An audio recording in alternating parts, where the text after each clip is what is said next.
پەیوەندیە فرانسا و هەرێما کوردستانê پەیوەندیەکە کەڤنە. نێچیروان بارزانî bi awayekê hevçerx dixwaze evan peywendiyan bi pêş bixe.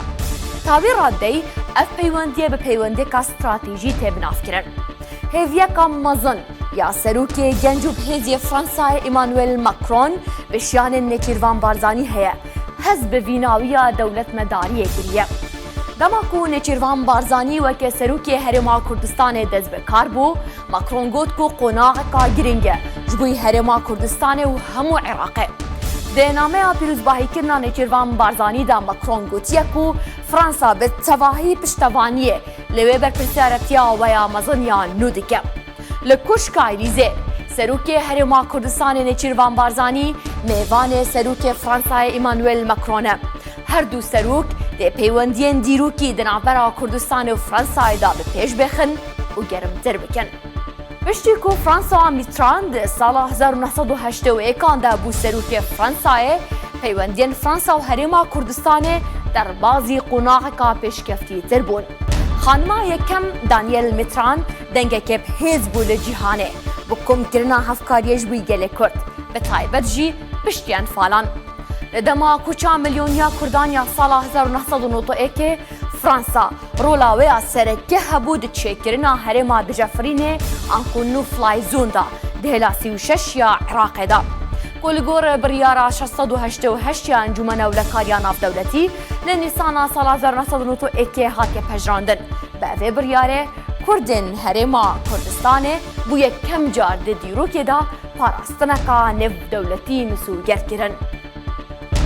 Li sala 2008 Bernard Kouchner dostê nizîk û hevkarê mezinê Kurdan ku wê demê wezîrê dervê Fransayê bû, li gel serokwezîrê wê demê Kurdistanê Nêçîrvan Barzanî konsolxaneya Fransa li Hewlêrê vekirin.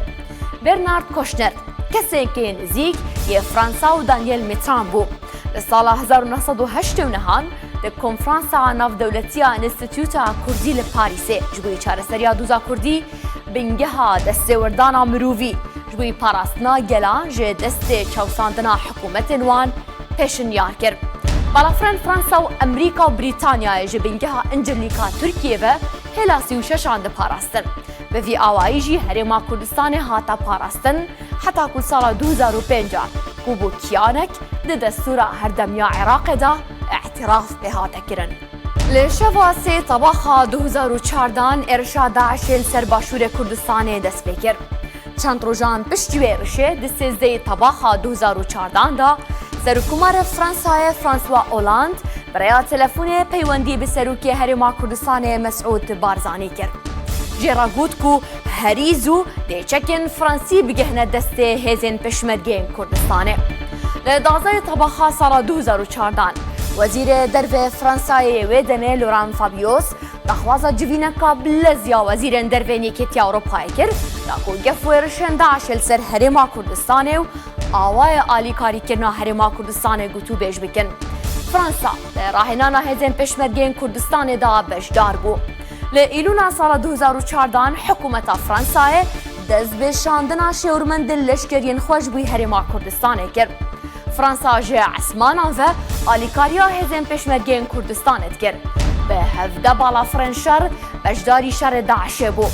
Balafirên Fransî baregehên Daişê li nizîkî sinûrên Herêma Kurdistanê bi awayekê berfireh bûn be baran dikirin.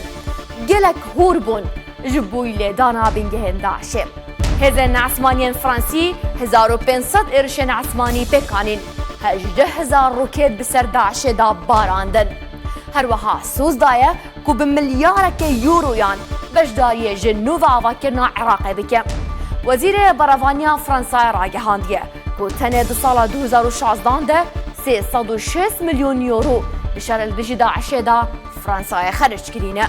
Li 23 gulana sala 2014 serok Mesûd Barzanî serdana Fransayê kir li gel serokê Fransayê François Hollande civiya û daxwaza hevkariya pêşmergeyan hate kirin.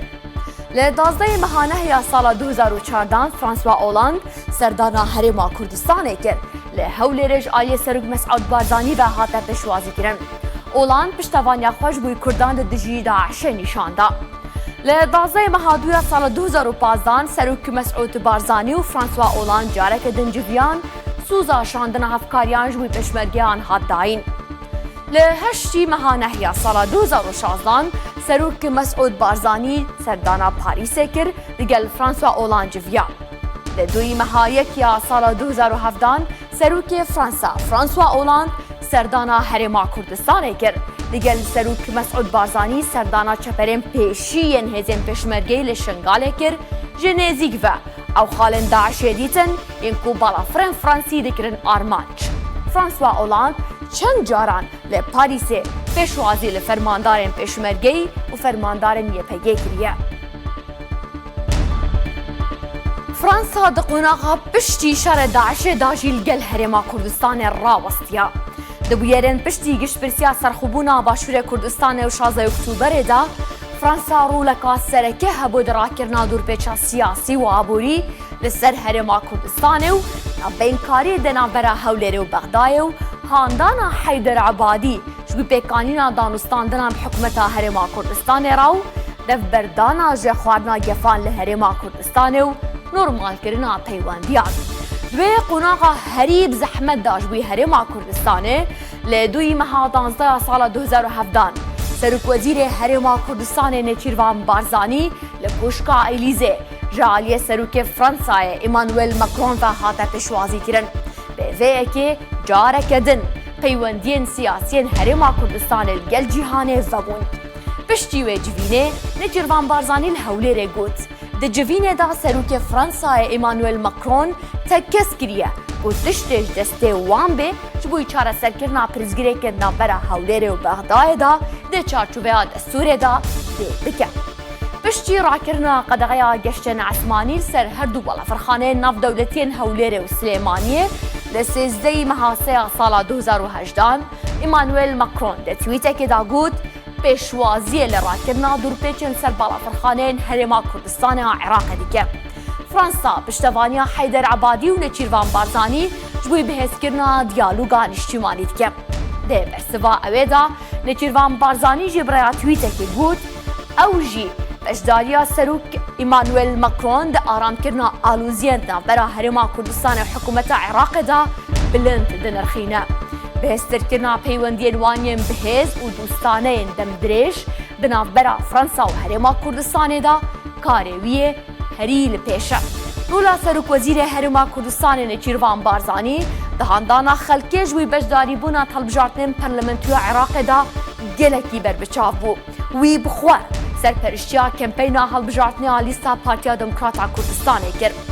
ل 20 مهاده یا سال 2018 نچیروان بارزانی و سروک فرانسای ایمانوئل مکرون ل پیوندیکا تلفونی دا پروسه سیاسی عراق و پیکانینا کابینه نویا حکومت عراق گوتوبش کرن. سروک فرانسای تکزی لسر پیوستیا بجداریا همو آلین عراقی و بتایبت آلین کردستانی ده پروسه سیاسی و پیکانینا حکومت عراق دا کرد. ل 14 مهایک یا سال 2019 وزیر اروپا و پیوندین در فرانسای ژان-یف له دریان ل هولیر گل نچیروان بارزانی جویا.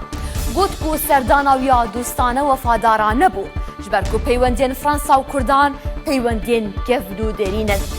ل روژا 13 مها 6 یا سال 2019 قنصل گشتی فرانسای الهولیر دومینیک ماس نامه کا سروک فرانسای ایمانوئل مکرون گهاند سروک هرما کردستان نچیروان بارزانی تدا گوت دخوازم گرمترین پیروزباهیان لجناب و بکم بهلکفتا هلبجارتنا و که سروک هرما کردستان عراقه از هیویا سرکفتنا تواهی جوارا دخوازم ده جیبجی کرنا و برپرسیاریا مزندا لز به کاربونا و قناع کا گرنگه جوی هرما کردستان و جوی همو عراقه و دسپیکا آرامبون و آشبونا جواکی دانه از پشتراستم و از بونا جنابه و ده برپرسیاریان ده و هستا جنابه و جبوی دولت مداریه ده ببن آلیکار جبوی جیب جی کرنا و ارکا ویانو و فرانسا به تمامی پشتوانیه لیدکه.